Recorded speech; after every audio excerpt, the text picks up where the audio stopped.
We'll be expanding as we speak to our senior politics reporter Ziyanda Ngcobo, who joins me in studio to put some sort of context when it comes to DA leadership hopeful Mbali Ntuli's address this morning. Ziyanda, good morning to you. Thanks for joining us.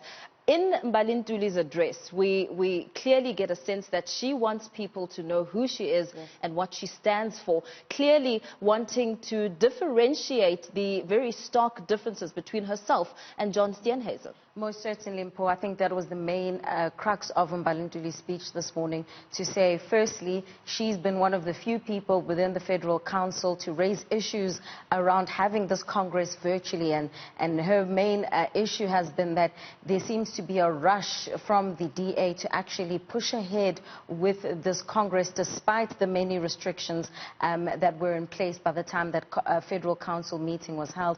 But also to say, why not do it properly and have a deliberative Congress before having an elective Congress? And now the party has agreed to that, to say that there must be a deliberative Congress where issues related to policy will be discussed. And we know that this is very crucial, and Paul, given the fact that the DA firstly has lost ground in the last national elections, and mainly because they've been very confused around their issues around race, issues around land reform, and topical issues such as black economic empowerment as well, related to the economy. And so this is why she had to take a stance to have a differentiated sort of approach, or differentiate herself rather from John Steenhuisen. I mean, in his speech, she was even saying there's no reason why John cannot come onto the TV and debate with her, so that people can tell the difference between someone who sat on the Federal Council when it lost the elections. And she's saying, well, actually, I'm the candidate that actually grew branches in KwaZulu-Natal as opposed to losing ground. I'm the candidate who has had a constituency John Steenhuisen hasn't. And so it's these debates that would obviously expose the DA in terms of where they stand in terms of critical issues that are important to South Africans. She also spoke about how she doesn't see any reason why the DA would oppose such debates. 4 of those debates saying that they need to be televised. Why is it so important for her to emphasize that point?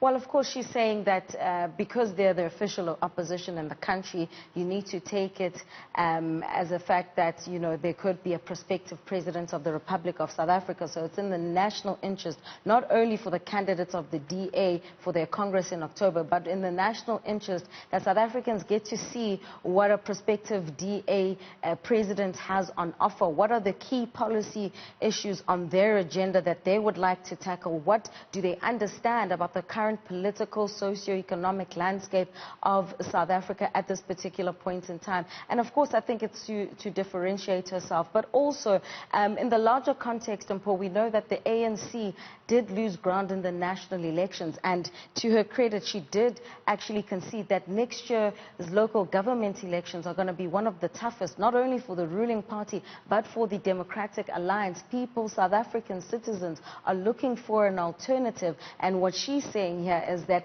the DA in and of itself needs to transform so that they can provide that alternative to South Africans come the local government elections, because I believe that next year's local government elections will be a test for many of the political parties to test the temperature of where people are. And of course, we know that local government is the coalface for political parties and service delivery.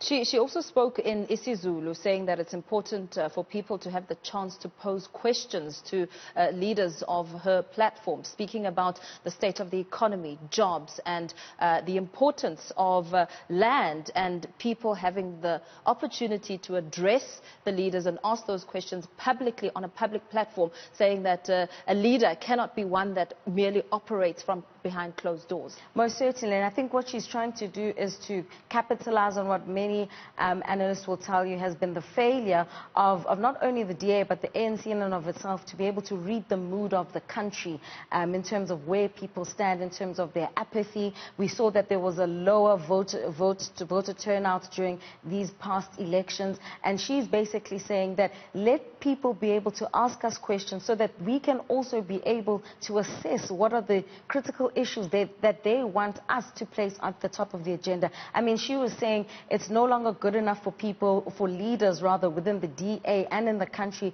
to have a sense of arrogance and actually speak amongst themselves. It's time that they open themselves up for scrutiny and allow the public to actually guide the agenda as opposed to the other way around. And very lastly, Ziyanda, I found it quite interesting that she spoke only of John Steenhuisen and not referring to Moody.